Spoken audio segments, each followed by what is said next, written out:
Yeah.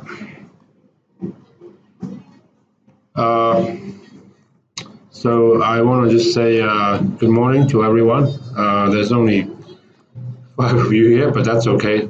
In case you are wondering, the entire class size actually is 36, which is a good number. I like that. I like smaller classes. Um, and I'll tell you a bit more about the housekeeping. Now, just by way of introduction,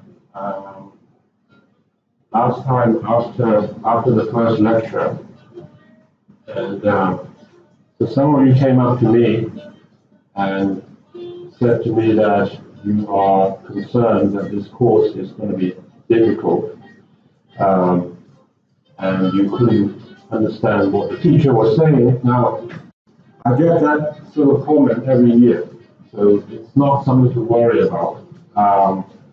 So, like I've said to some of you, so Ryan's actually been in the market for 18 years. So you guys will not be able to understand him in 18 minutes. He talks to you, I think, the way he talks to you the way he talks to me. Okay? And which I think is good. Let me just shut that down for a moment. And if you were given a choice A, he talks to you like a baby. And choice B, he talks to you like a colleague. I mean, which one would you prefer? I think I prefer the second one. And he does talk to you, like, I think this is sometimes you find the tendency with practitioners is when they come to a class, they kind of subconsciously assume that you know a lot of the vocabulary that they are using, when in fact they are almost talking a new language. I ask you not to worry about that too much at this stage. Okay? What you should worry about is whether you are actually interested in this course or not. Okay? That's the thing that should be on your mind. If you are, then you will learn a lot at the end of the 12 weeks. And if you find some of his concepts hard to follow, well, I mean, that was only the first time. Okay, so after 12 weeks, you'll be okay. I mean, don't take my word for it. You talk to someone who was here last year. Ask them, what they think and whether they thought it was worth coming to this. Now, maybe I do understand your difficulties. I really do. Okay? Maybe you think, yeah, no, some you don't. You're just saying it. Okay? I do. I'll tell you why I do. Guy just now playing the saxophone. I don't know if you noticed.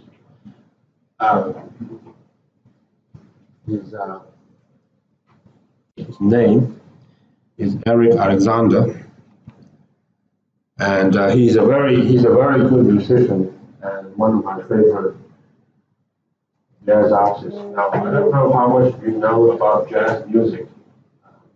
So music is one of my great passions, especially jazz music. And I tried to learn more about the theory behind jazz, and then I realized it is incredibly complex. So the emphasis is on improvisation. You know what improvisation means, right? So if you're playing classical, just do re mi, you just follow the notes one by one. But jazz is completely different. Okay? You have a scale, and then you have patterns and you have harmonies, but within that, you are allowed to freely go up and down, in and out. So it's fascinating. Okay? Now, the reason I thought I would relate that to you is I'm trying to learn that, and then I got hold of one of the books written by this guy. Thought I'll show you the first page. And the book is called Improvising with a Whole Step Triad and Diminished Scale Supplement. And then I started reading. Now, I was just on page 1. What is the first paragraph saying? The 6-note whole step combination scale and the diminished scale are two of the most important techniques I use.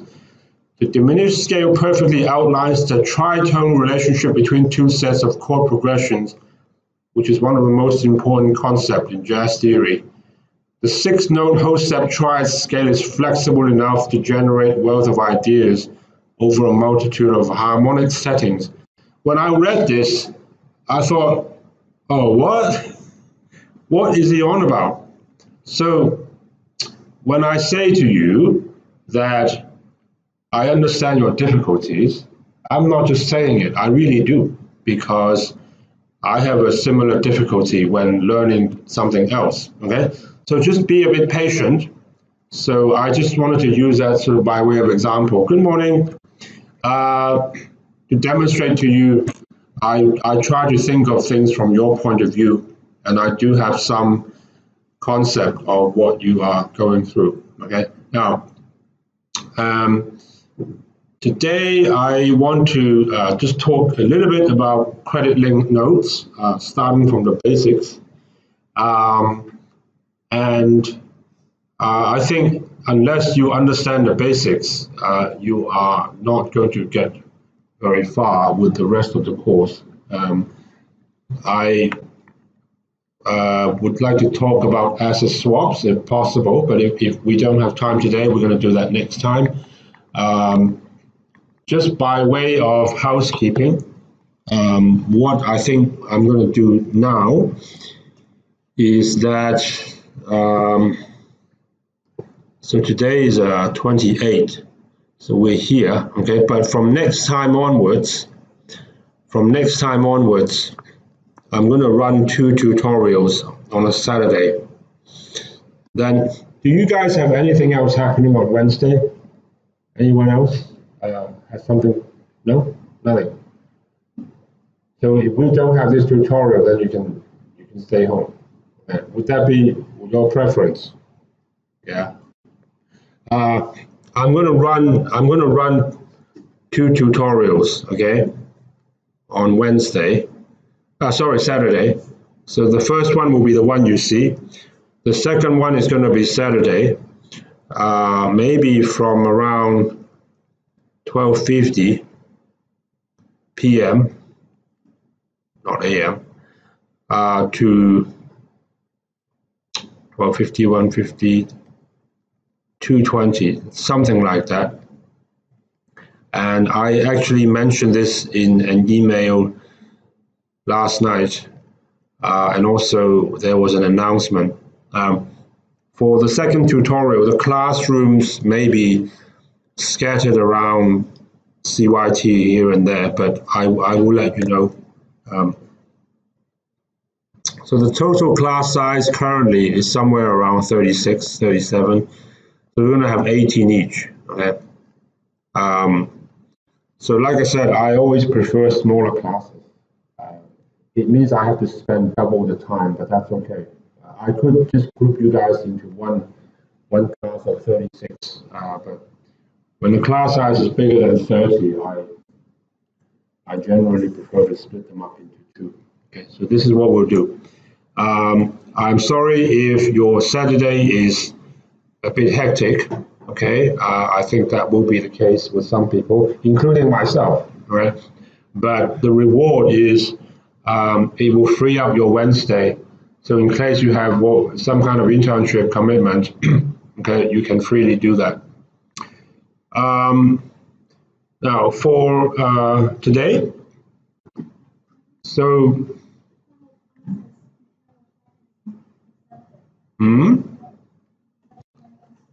behavioral finance. I know. I'm going to start around 10 minutes early. at, as you can see, I'm going to start at 12:50. So I'm just going to say hello for 10 minutes. No, I'm kidding. Okay. I will, thank you for raising that point. I will probably keep a record of all these anyway. Okay. So if you have to miss the first 10 minutes, I'm not going to hold it against you. So I don't have a problem with that. I could actually, I could actually start at 1 o'clock, but the problem with that is I start at 1 o'clock and then I go on until 2:30. Then right away at 2:30, I have to go to the modeling class. So I need at least a little bit of a gap. Okay. But I will be conscious that some people will arrive at 1 o'clock. Okay?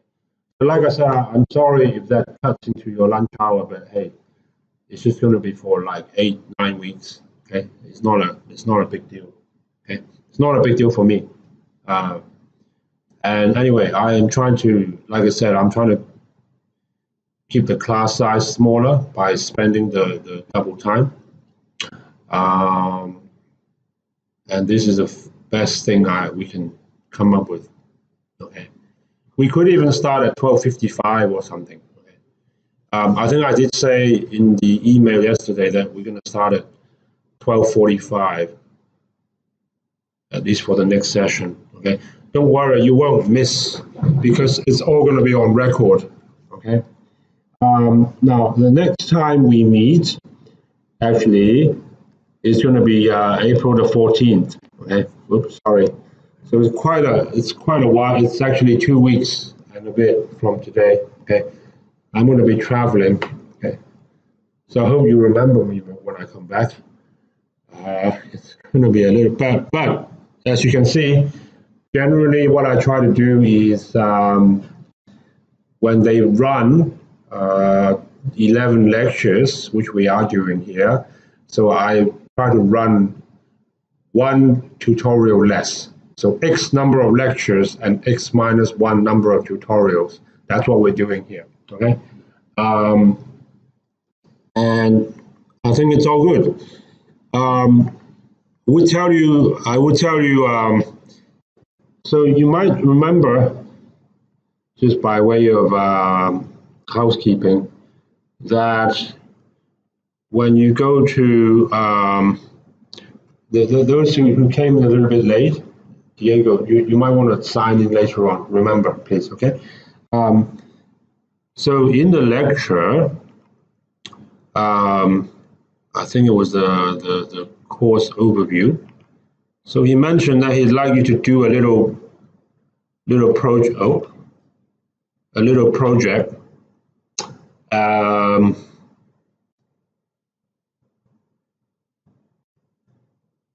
Which is a kind of market update. Oh, he didn't say that. I think he mentioned that somewhere. Part 1, part 2. You'll learn a lot from this course. I guarantee you that. And as you might know, Ryan is actually hired. So in the previous years, he actually ended up hiring some of the students who took the course. Some of them are still working for him in SocGen. Okay, so if you, I remember last year or the year before, there was a student who came up to me, and he said, Sam, I am fascinated by Ryan's course and the material, and it is fascinating. You will find out. Okay. He said to me, I'd really like to get a job and work with you. He said, what should I do?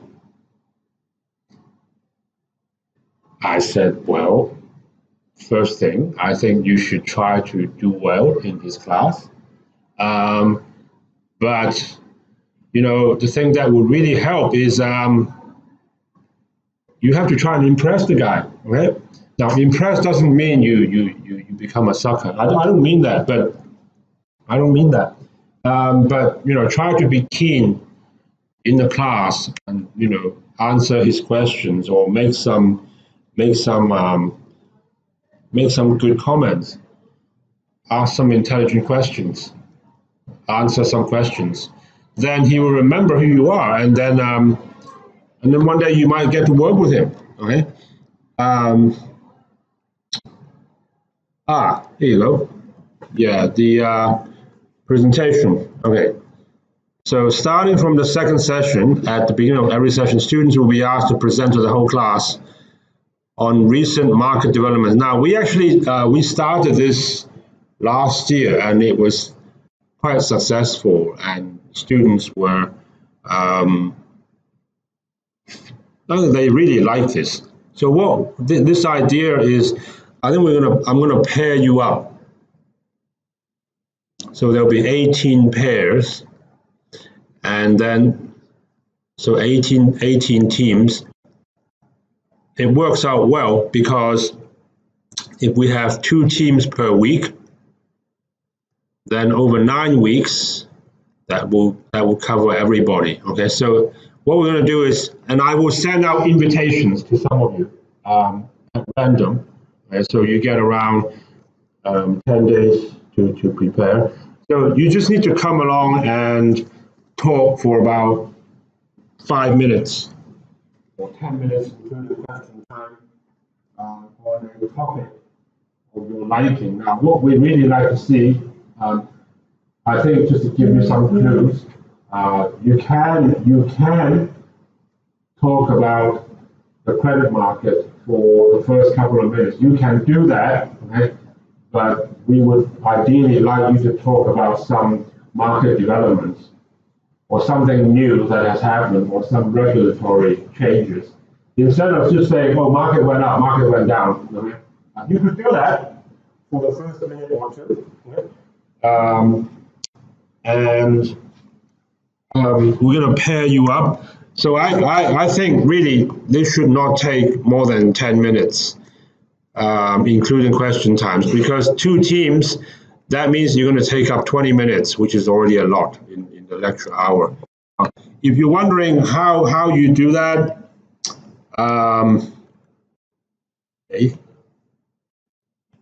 you know, you go to Bloomberg or Financial Times, there are a lot of examples. You can look at the, Kim Jong-un is in Beijing. Okay, they put out a red carpet for him. What was I saying? Yeah, you go to Financial Times and you look at any video and you look at, you know, how people talk. This one is only 2 minutes, right? But you can see that in even what bit of control UK engineers. I don't know what this is about, but anyway, so this one is so normally they don't just tell you. Let's watch this.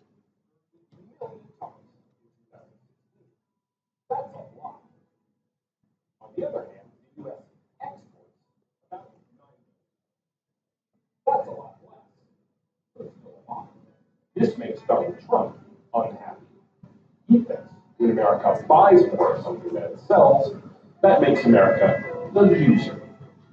When the imbalance are in steel, the symbol of good blue-collar jobs and industrial muscle, losing is especially dominant. That's why Trump has put 25% tariffs on steel and 10% tariffs on aluminum. That will make America richer and create jobs. Well, no. There are a lot more jobs in American industries that use steel than there are jobs in making steel. The steel using industries, tariffs bring costs up. Overall, if anything, the tariffs will eliminate jobs, not create them, and make America poorer, not richer. Also, the deficit that Mr. Trump is most worried about with America's rival China won't be affected. China sells hardly any steel to the U.S. The U.S. buys most of its steel from Canada, Brazil, South Korea, and Mexico. all friends, not rivals. Now Trump has slapped a new set of tariffs on Chinese products, and the Chinese are planning to retaliate in kind. So what is the rest of the world to do? It can hit back. The European Commission, for example, has suggested tariffs on bourbon, blue jeans, and Harley Davidsons. Ouch! A bit of retaliation may force American business leaders to send a loud free trade message to the White House. But if the tit for tat turns into a trade war, the whole world will be poorer. Better then for countries that still believe in free trade to keep cutting down the barriers to trade for themselves. Okay, I'm going to stop this. Now, this has not much to do with credit, but I just want to give you an example that you saw how he laid out the background of what had happened recently, but then he started arguing against it halfway through. So we'd like you to try and do something interesting instead of just reporting what happened. If you can tell us about some regulation or new developments, new deal, new bonds, whatever. We're happy with that, but I think just don't say, okay, market went up, market went down, or market went sideways. Okay, so we're going to do that. So I will send out invitations to some of you. And now for today, let me just take you through a number of concepts. Okay. The first thing I want to do actually is to make sure you understand how a simple credit-linked note is constructed, and I would like you to know that before you even arrive at the doorstep of a bank. Now, credit-linked notes, or sometimes called CLN for short, so they've been around for maybe 10, 15 years, and they were an invention which was pioneered when the most important component, the credit default swap, was invented back in the late 1990s by JP Morgan, I think it was. Okay. Now, a typical credit-linked note is usually issued by banks, although they don't have to be, but a lot of them are. Okay, and sometimes they can be issued by SPVs, or the so-called special purpose vehicle. Okay, these are what I would call $2 companies, which are companies often registered in the Bermuda or Cayman Islands with very little capital, but their sole purpose is to create a balance sheet which has got very little to do with anybody, and then there's not much equity inside, and then when they get the money from investors, they will issue a structured note on the other side. Can be any kind of structured note, but credit-linked note is one example of a structured note. Okay, I'd like to talk a little bit later about mark-to-market and counterparty risk. Now, we already kind of touched on that. Good morning. We touched on that last term in capital markets because I knew that this would be coming up. And it really is it's a topic at the heart of a lot of discussions that we're going to have with Ryan. Okay? A lot of the discussions actually center around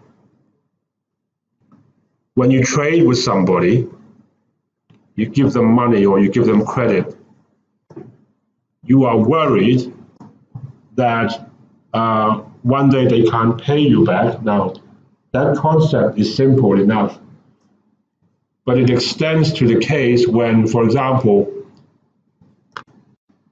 you're not giving money to someone, but you are trading with them as a derivative counterparty and all the risks that you might encounter. So you're going to see a lot of that in the coming weeks.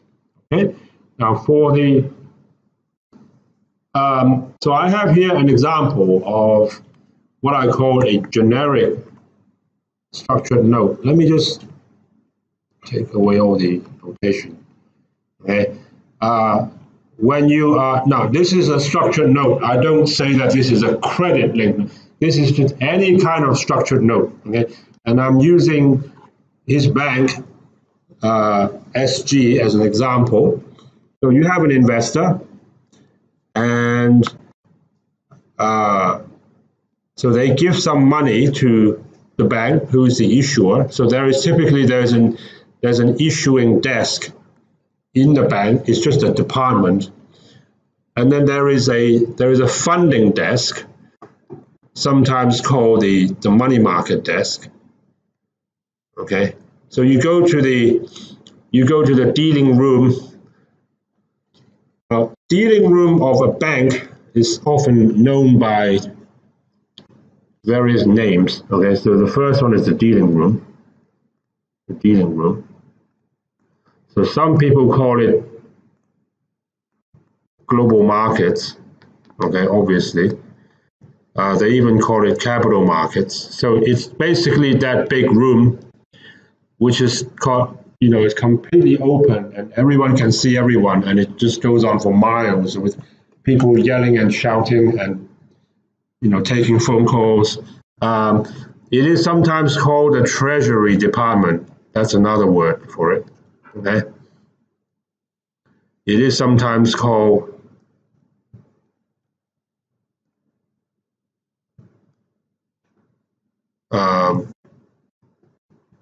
how do you write Jiang? 個江字點寫? I don't. What's on the other side? No, that's Hong. You know what I'm trying to write? Fishbowl. Yeah. How do you write 金魚缸? How do you write 缸?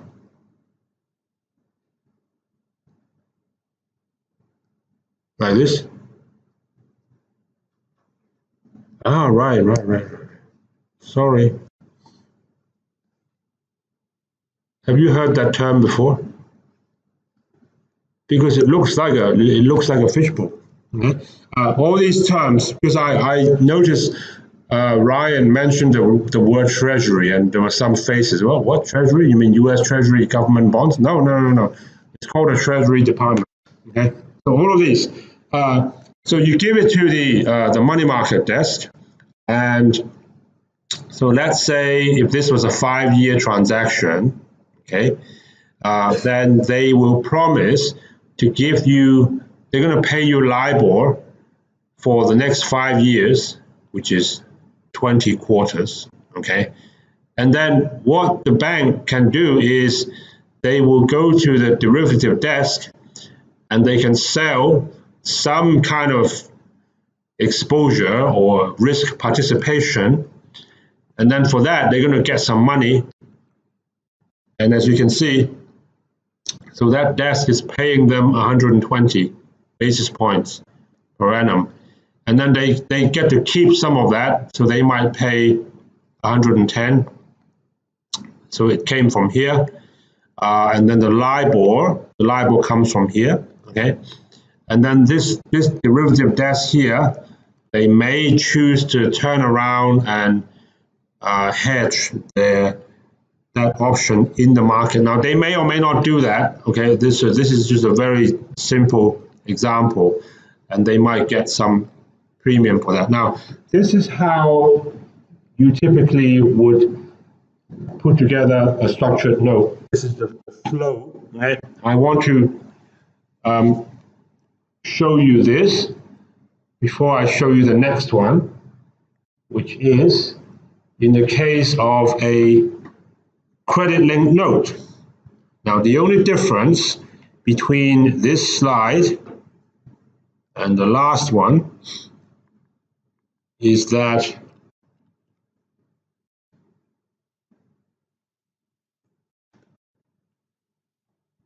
sometimes this thing doesn't work. The only difference between the last slide and the next one coming up is that this slide, you are selling some kind of option.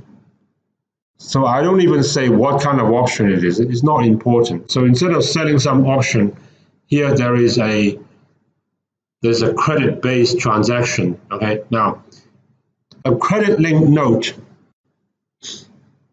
so a CLN, is essentially just a vanilla note with nothing, no calls, no puts, no option, okay, plus a credit default swap of some kind, which is exactly what you are seeing here, okay.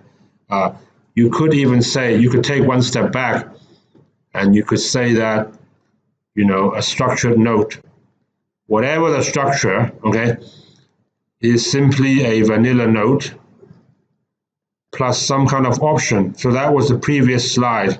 So all I've done is I replaced the option with a credit default swap. So what is that? Now, as you can see here, so the investor is doing exactly the same thing. So giving the principal away to SG, and they would turn around and give that money to the money market desk. Money market desk will pay them LIBOR, but this time, this issuing desk is dealing with the credit derivative desk within the bank. And what they're doing is they are trading an instrument known as credit default swap. Now, I will talk just a little bit more about that. Are you guys pretty okay with what a CDS is? Or do you want me to explain it? You want me to? You learned that, so everyone is okay with that? Yeah? So can someone, for maybe 1 or 2 participation points, can someone explain to me what is a CDS?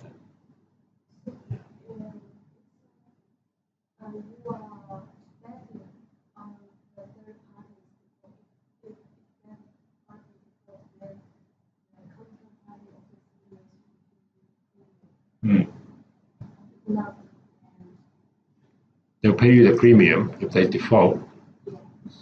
What premium?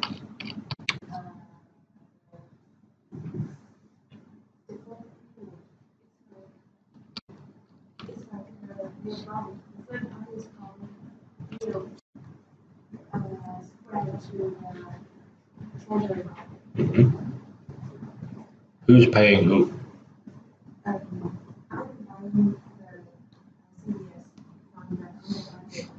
And this CDS is on the third party. So it's a third party for the counterparty is the CDS. You got a lot of the details right, but let me try and complete. Thank you for that. Remind me to give you some participation points. Okay, let me try and complete the picture for you. Okay, you got a lot of it right, but let's get the whole thing correct. Okay, so I'm going to go here now.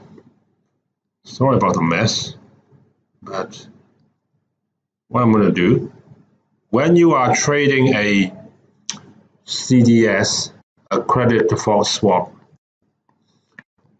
first of all, you only need a few things. Right? You need 2 parties. One of them is called the protection buyer, and the other is called a protection seller. Okay. Now you need just a few items.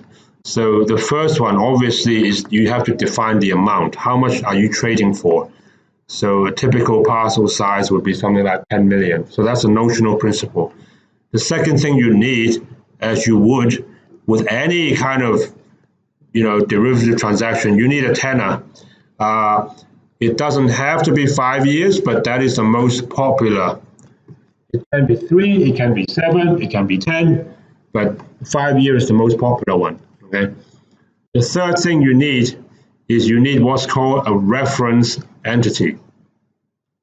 So this is the entity where you are trading credit risk, okay? So reference entity can be IBM. Now the protection buyer can be Fidelity, the fund manager.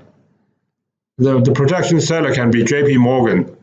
So neither of them has anything to do with IBM whatsoever, and IBM would not even care or would not even know nor care that there is a transaction going on about them between these two parties. The last thing you need is the well, I hate to call it premium, but that's what people do, because this word premium has nothing, absolutely nothing, to do with options, okay? So it is more like a fee, which is normally quoted, it is kind of in annualized terms. So for example, let's say 125 basis points per annum, okay? So that's what they do. Now, when you have these four things, you basically have a CDS contract.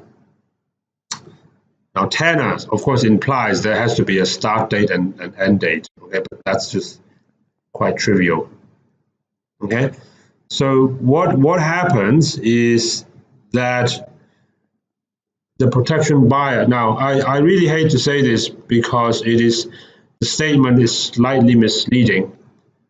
And those of you who have done bank and insurance capital will know why. The statement is slightly misleading, but it is a little bit like buying insurance. So the protection buyer, what they do is they will pay this fee, 125 basis points per annum.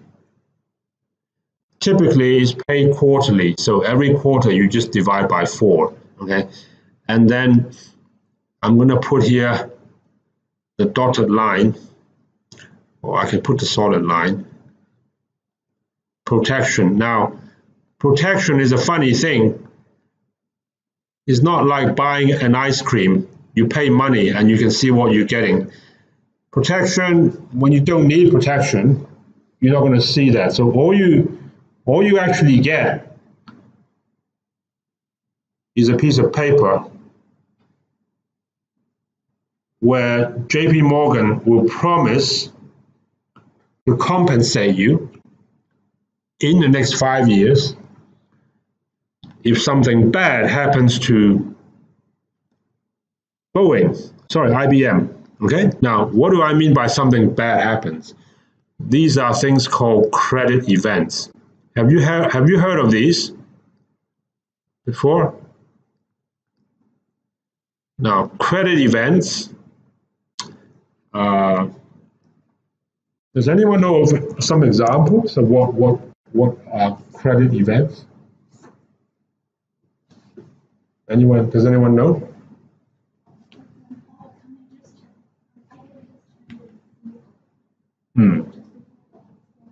Yeah. You made an interesting example. I think if they change their CEO, that may not be a problem, but there is this thing called CEUM, and we spoke about that even in capital markets, credit event upon merger. But this actually doesn't happen so often. It's when they are taken over by another company, such that their overall credit risk becomes substantially weaker. Okay, now that aside, when they default, when they go bankrupt, now these are different things. Okay, default is just sometimes known as failure to pay. So you are supposed to pay some coupons or some principal, and you fail, but you haven't gone bankrupt, which is actually a legal status. Okay, or when you are restructuring your debt, sometimes So you have not defaulted, you have not gone bankrupt, but some banks know you're in trouble and they try to restructure your debt, make it longer, or change the coupon payment profile and stuff like that. So when some of these happen, then what Fidelity can do, that's if and only if those things happen, okay? So the protection, and you do need to know the details because you're going to be applying these for your further understanding. So here's the buyer, protection buyer and protection seller, okay? Now, if one of these actually happen, then what the protection buyer can do is they will give an IBM bond, a real bond from IBM, to the protection seller. So they're going to deliver that bond, and the protection seller is going to pay them what? The par value. Okay, so you imagine if you are a fund manager, if you are Fidelity, so you actually had a bond before, you had an IBM bond, and it's paying you coupons. So you were an investor in this bond, and now the company has gone bankrupt. So what do? You're just going to give this bond to the seller, protection seller, okay, and you're going to get your money back. So you could say that if you do that, so you take the credit risk, so you're long the credit risk, but when you buy protection, you are short the credit risk. So in the end, you are hedged. So either way, you will get your money back, either from IBM or from JP Morgan. Is everyone okay with that idea? Now, I say to you that one way or another, you meaning Fidelity, one way or another, you will get your money back. What is the number one big assumption behind that statement? One way or another, you will get your money back. So very good. The protection seller is going to still hang around, okay? Now, I tell you, so you guys are living you are a different generation. You are living in a different world than me. So when I was a young man, like you guys, people never really thought of that. Oh, JP Morgan, yeah, no problem. They'll be around forever, okay? Until one day, and I'll tell you what day that was, September 15, 2008. What happened on that day? Well, they were part of the problem, but that day refers to when Lehman Brothers went bankrupt. People woke up and they thought, oh shit, actually banks sometimes don't last forever.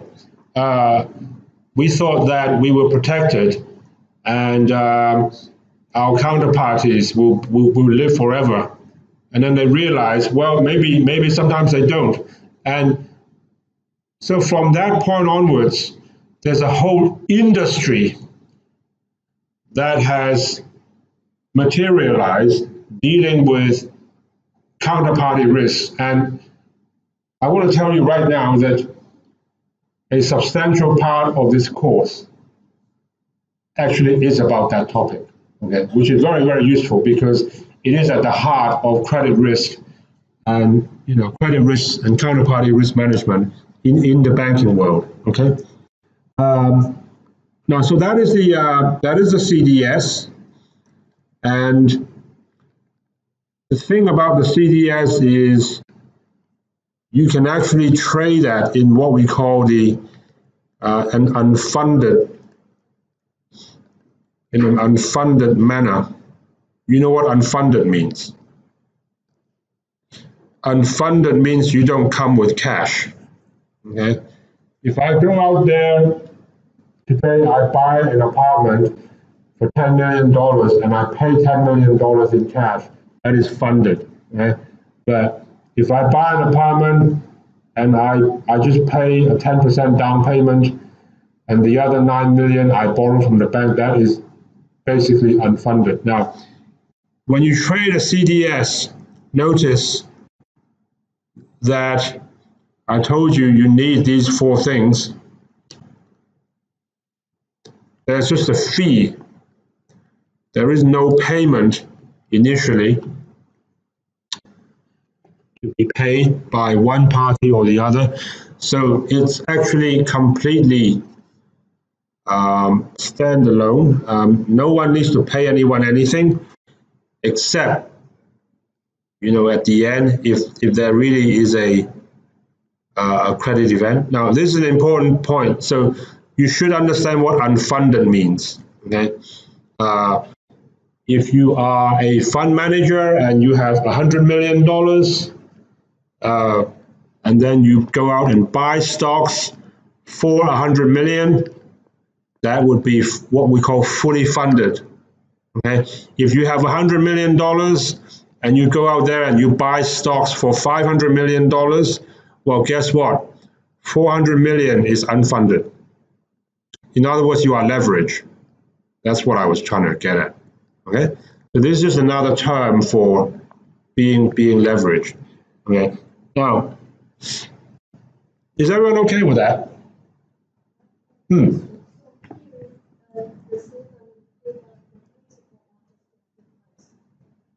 Very good. I'll tell you one more thing, okay? Thank you, Xinxin. In the class or in the tutorial, the more questions you ask me, the more I end up telling you, because sometimes I forget to tell you things. But as soon as you ask me a question, 17 different ideas pop up in my head. You asked a good one. So she's asking me, do they pay $100 or do they just pay the difference? Now, there are actually 2 ways to do this, okay? Oh, last time someone else asked another question, which I will share with you, but they asked at the end, so not everyone heard that. But anyway, for this one, so there is physical delivery. Now, physical delivery is just as I described to you, okay? So you give me the bond, I give you the cash, which is usually the par value, okay? One thing to keep in mind at this stage is that when a company goes bankrupt, the bonds are not actually worth 0. This is a common misunderstanding. People think, oh, the company is gone, it's collapsed. The bonds are not worth anything. Well, no, the shares are not worth anything. Okay? The bonds are still worth something. The reason that is the case is that when you look at a balance sheet, before and after, so maybe before the company was healthy, and then after they collapse. So what I'm drawing is, this is the assets, this is the debt, this is equity. So after, these are the assets, this is the debt. The debt doesn't change very much, okay? But forget the equity, okay? But the value of your bonds, how much it is worth, so assuming this is $100, will be whatever this portion is. There's a name for that. What do you call that? There's a very simple name for it.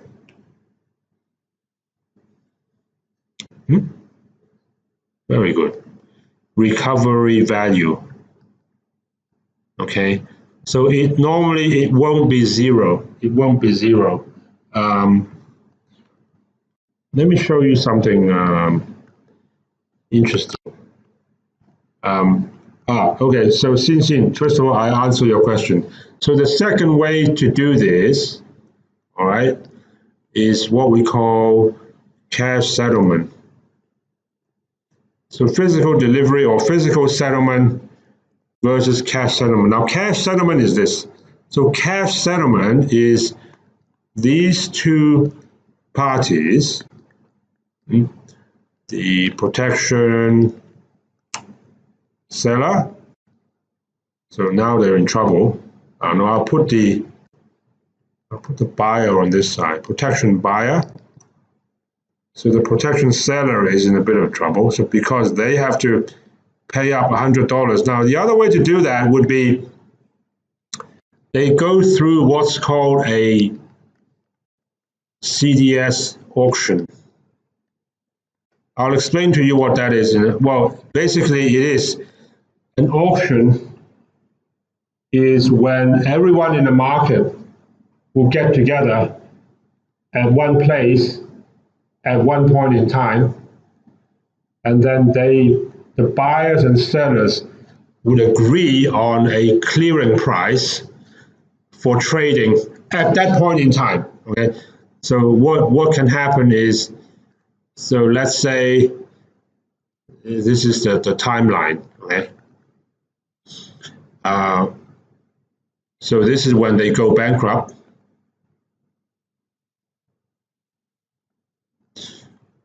And then typically, I think maybe 3 months from that point, there will be a CDS auction.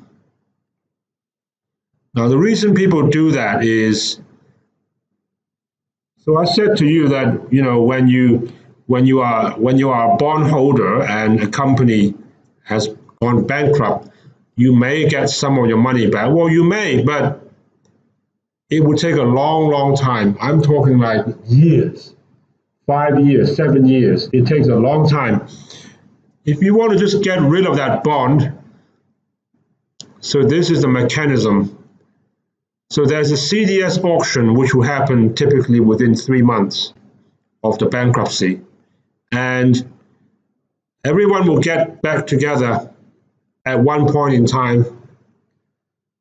And then they will try to determine, the whole market will try to determine what should be the price. So of course they're gonna look at the balance sheet of the company that's gone bankrupt. They're gonna see what's inside. Okay, now, so let's say they determine that in the auction that the recovery value was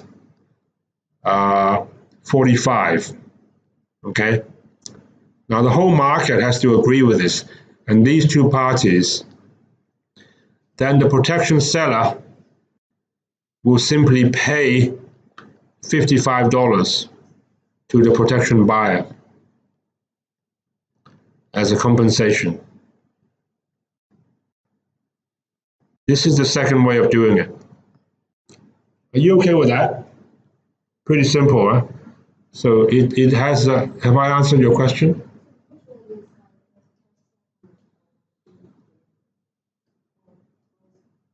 Both are acceptable, and I think it depends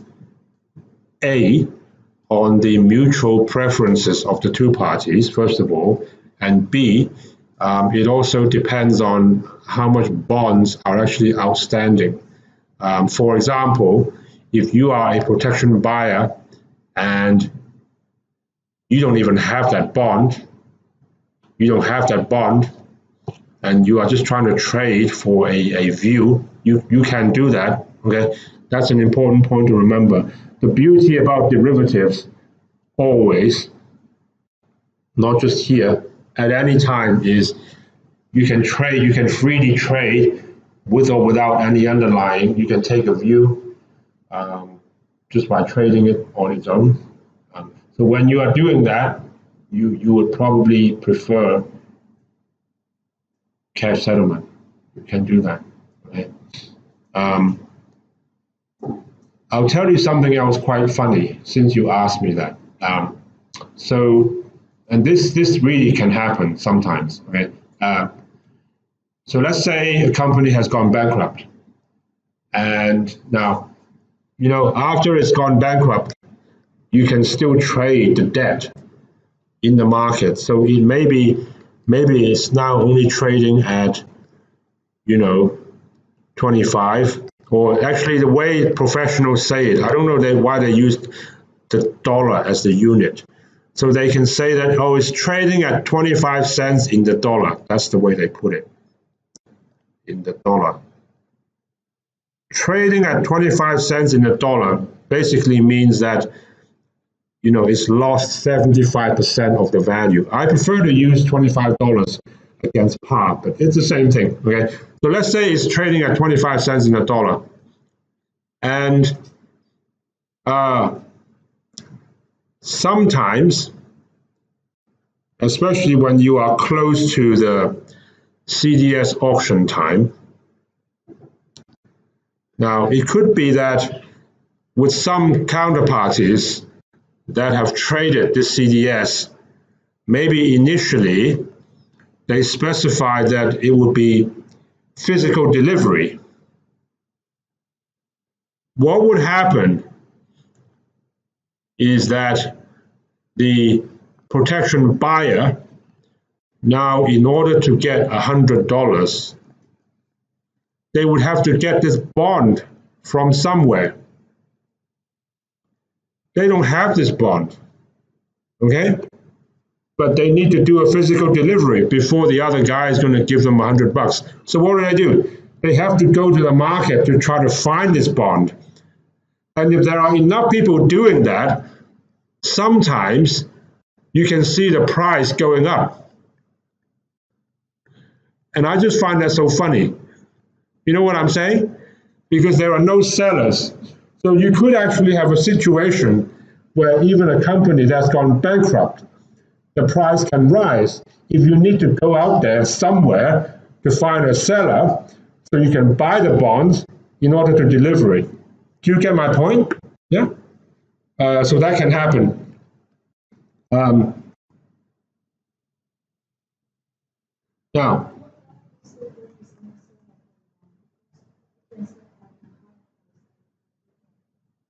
well, it is possible you don't have a seller because, first of all, there are a lot of CDS contracts out there. Some can be for very, very small companies. And you could even get into a situation, which frequently happens, when the notional size of the derivative market is actually bigger than the bonds that are outstanding.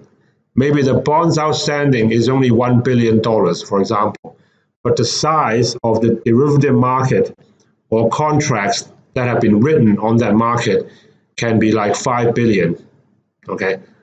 So when you get in a situation like that, there are just not enough bonds to go around for delivery, okay? So that's one reason. Another reason is that maybe people don't want to sell. Maybe they want to hold on to it. So not everyone would want to sell. Maybe they think they can get more money by holding on to it. So you don't buy the bond to deliver to the other person. They don't give you back $100. So you got a problem there. Okay. So you probably want to have physical delivery if you really have that bond, okay, and you think that you might just get rid of it in the case there's a bankruptcy, okay. What else I want to tell you? Yes. Now, so I told you about CDS auctions. Now I actually want to I want to show you some numbers. So if you go to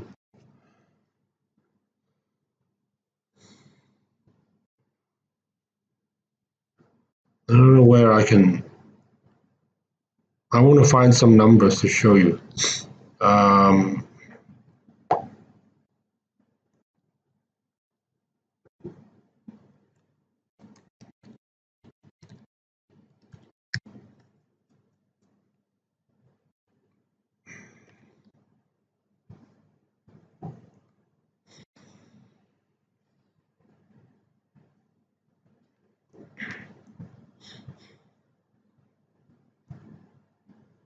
Here you go. If you go to Wikipedia,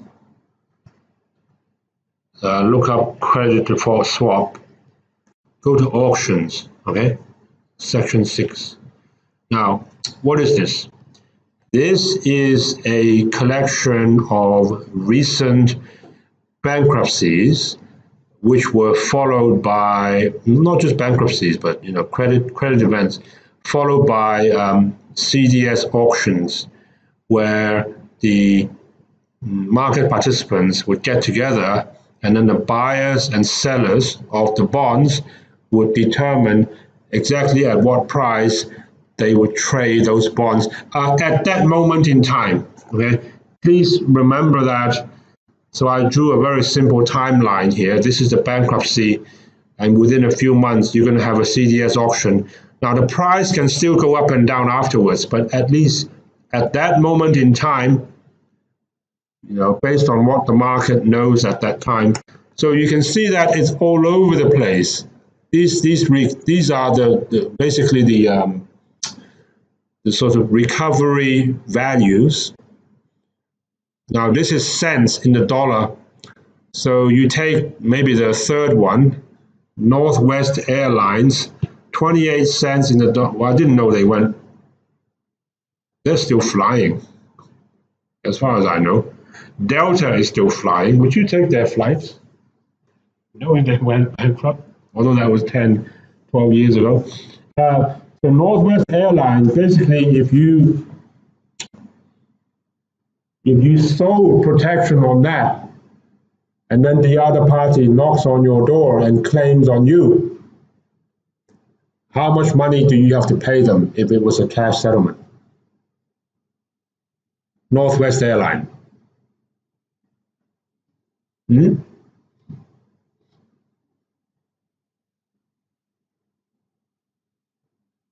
It's Yuan,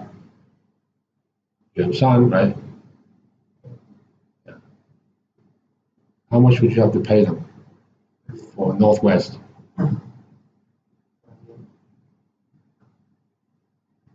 No, you are okay. You are the protection seller. I am the protection buyer. So I buy protection on this, and it will be cash settlement. So you have to pay me something. How much are you going to pay me? I know that, but what if it's cash settled?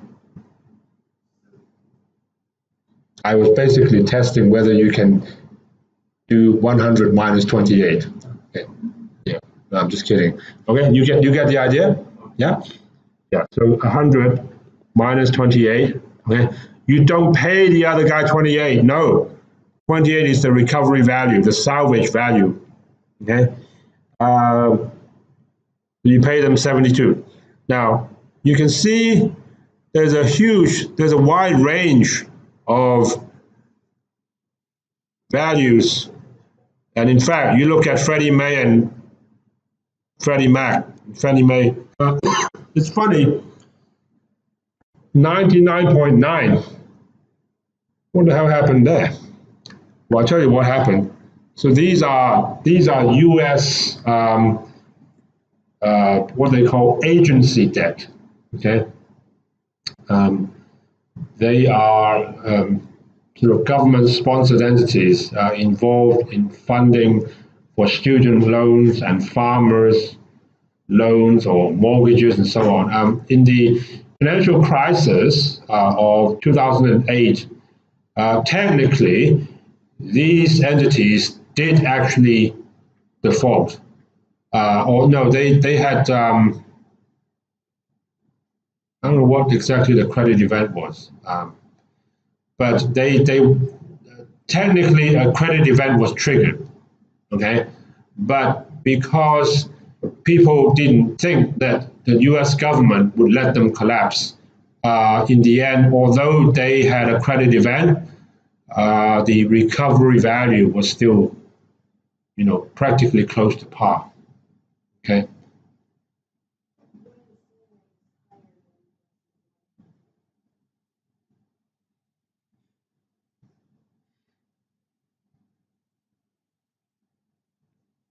I mean lower.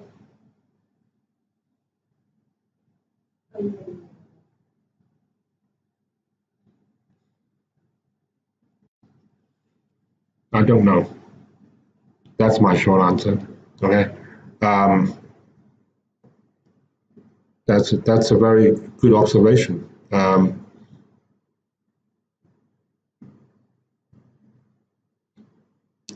You would think the senior should be higher, right?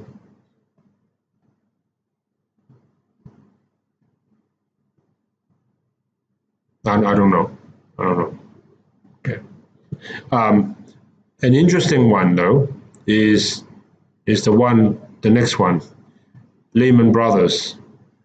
Look at their recovery value. Oh my God, $8.62.5. Okay, I think a lot of people were quite shocked by that. No one really knew what to expect. So that means if you were an investor in Lehman Brothers,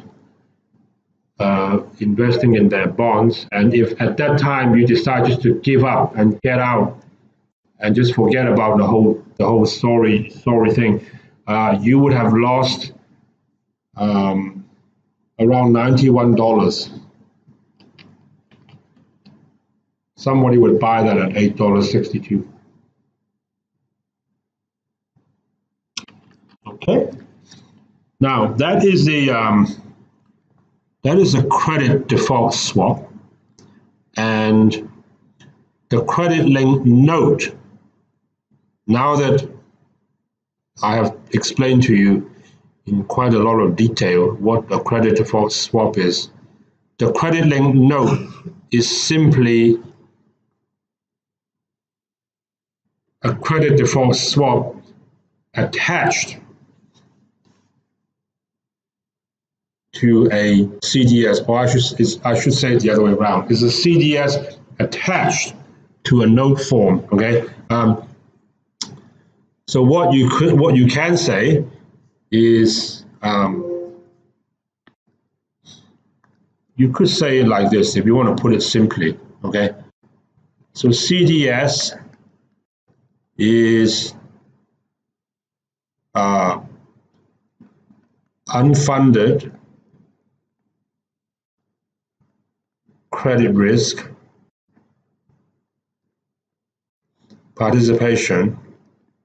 Now you understand all those four English words, and I explained to you what the first one meant earlier. Okay. Now a CLN, the only difference would be I would strike out the UN at the start, so it's funded credit risk participation. But otherwise, the ideas are I can't even spell participation. Oh my God. Participation. Is everyone okay with that? Yeah? That is the only difference. Okay, so if you understand what a CDS is, you understand what a CLN is. Okay? It's just, instead of just trading naked between two counterparties on a leverage basis with nothing to exchange, now you are exchanging something. You are exchanging, they give you a principal, and you have to give them, a structured note or a credit-linked note. One more thing I want to tell you is, and this was a result of somebody asking me a question again, but this was at the end. you are very welcome to ask me questions, because this is our last chance, ladies and gentlemen, to share knowledge. We have another 8 weeks or so. Okay, after that you're on your own. So feel free. I don't mean to scare you, okay, but make use of me as a useful resources. Now, another question someone asked me last time was, although you may be, so when you are trading this, a structured a credit linked note, so maybe the investor is Fidelity, all right, and the issuer is SG. Now, the note would have a reference entity. So let's say it is Microsoft. It can be anyone you want, okay? So you are taking the credit risk of, actually someone gave me the idea of JD, so we can say JD, okay? So you are taking the risk of JD. Now, here's the interesting thing. You are actually giving money to SocGen, so they are technically the borrower. So what you have done here, in fact, you are taking the double risk of either JD going bankrupt or SocGen going bankrupt. Okay, because don't think that can't happen. It can happen. Okay, so as a result, so I was saying to the students, yeah, well, probably in a case like this, then when the issuing desk is giving money to the funding desk will have to pay them something. So let's say 100 basis points, okay? This is a reflection of the credit risk of SG, or sometimes called the funding spread or the funding cost. Okay? So SG would have a funding spread of 100, and JD would have, let's say, the CDS premium of 200. So technically, this credit linked note should actually pay you 300. That's LIBOR plus 300, I mean, okay? Not LIBOR plus 200, because if you buy a JD bond and it pays you LIBOR plus 200, and you buy this piece and it still pays you LIBOR plus 200, why would you want to bother? Okay, you are taking the additional risk of SG going into default, okay? So there has to be some extra compensation, okay? So that's something to remember. I thought that was a very good point to raise, okay?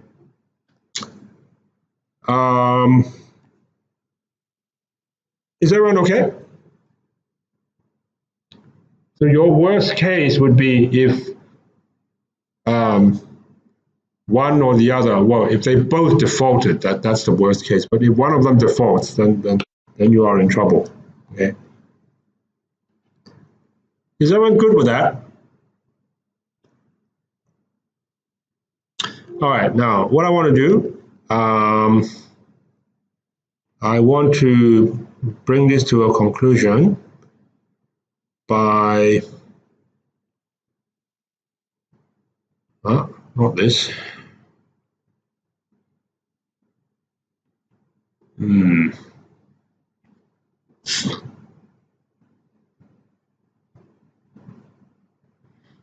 Where did I put that?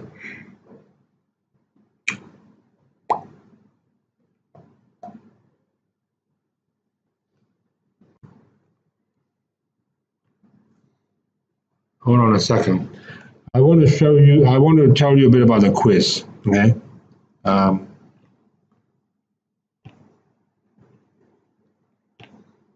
Okay, so here's a quiz for last time. And now you have, what you have here, oops, is a bond or a trade which was done on a leverage basis. And there are various things attached to it, including a fee for RQ fee, and there is an onshore. The coupon, the bond basically pays 4%. Okay, and there's a withholding tax on the bond. Diego, what answer did you get?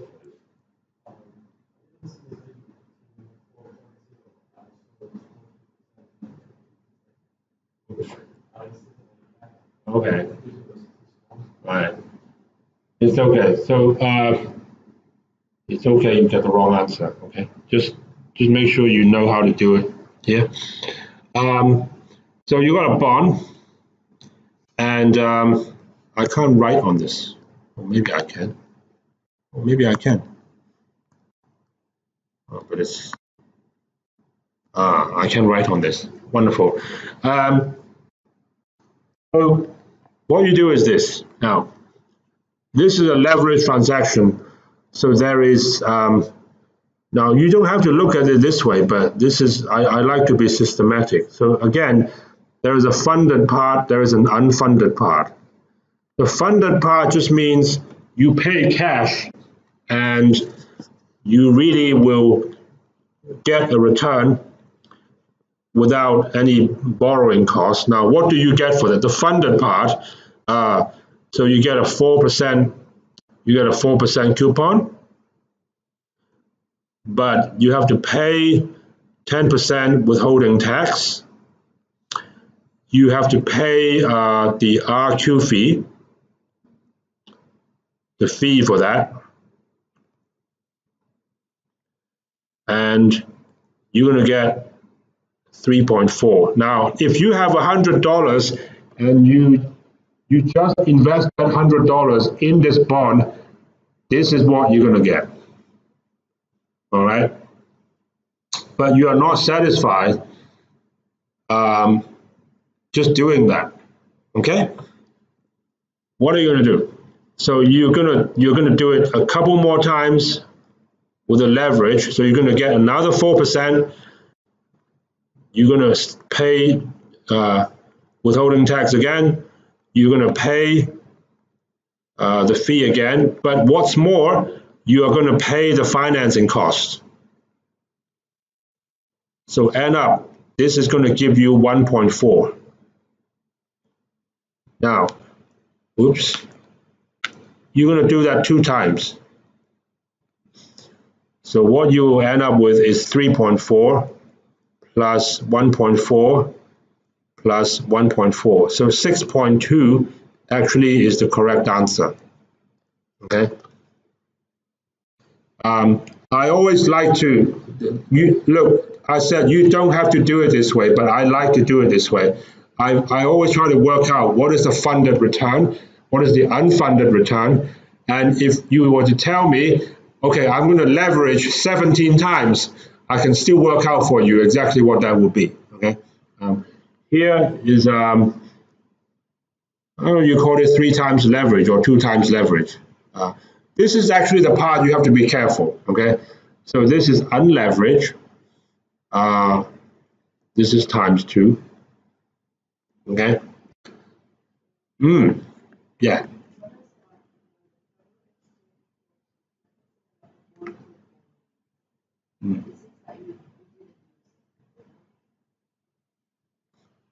I did, but maybe I didn't explain to you very well. Now, first of all, what does WHT stand for?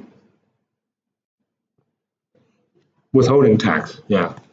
Do you know what that means? Withholding tax? Withholding tax normally is a kind of cross-border tax expense where an investor from country A, if they want to buy the bonds of country B, they get charged on that, and it's called a withholding tax. And here, the withholding tax is 10% of the bond coupon. So if the bond coupon was 4%, you have to pay 10% of that, which is 40 basis points. So that's what that is. Okay. So in other words, you don't get the full coupon. You only get 3.6. Okay?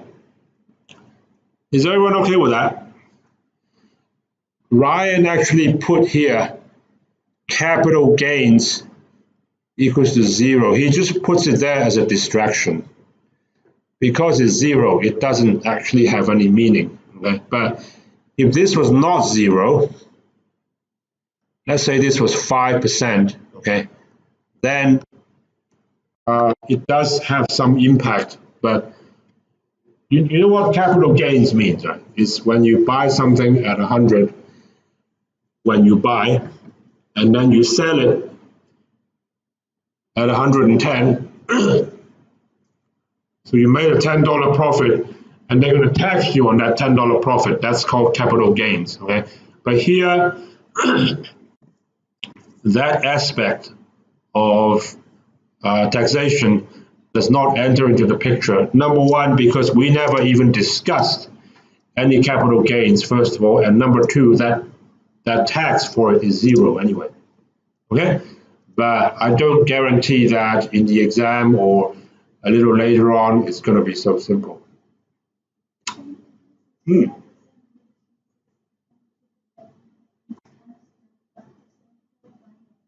mean the capital gains? No, the capital gains would, okay, it would depend on what your actual capital gain is, okay? If you buy something at par, and then 1 year later you sell it, and you were able to sell at a profit, that profit will get taxed, okay? So here, this question, it is unclear because it never mentioned any profit.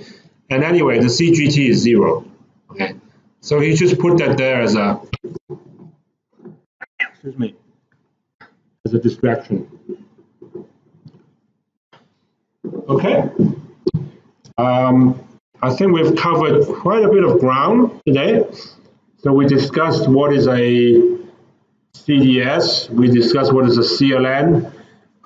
We talked about different mechanism in settling a credit default swap after a credit event. We talked about unfunded versus funded.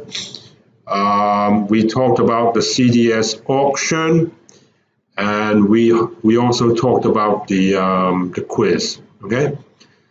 Now, just as a recap, the next time we meet will be October. No, I'm talking about October. Why am I thinking October? No, April. 6 months before October. April the 14th. Okay. So like I said, for those of you who are a little bit late coming in, I'm going to try and run 2 tutorials on Saturday. Both will be on Saturday. I want to keep the classes small. So there'll be about 18 people, 18 students in each of them. We also discussed the market update. Now this part is always quite fun, so try to enjoy it, all right? So I'm gonna pair you guys up into 18 different pairs. So each week we're gonna invite 2 pairs to come on the stage to talk for about 10 minutes, including question time. So if you come with slides, you're welcome to, but you don't have to do too many slides. Honestly, it's not about the slides. It's about you sharing information that you find useful. Okay? Please don't just talk about where the market went. Yields went up, yields went down. Talk about some new deals. Talk about someone who's gone bankrupt if you want. Talk about regulations. Talk about flows. Talk about outlooks. Talk about bankruptcy trends, whatever, okay? Just don't simply look at the market and print out the first page from Bloomberg and then you go, okay, here's my market update. Okay?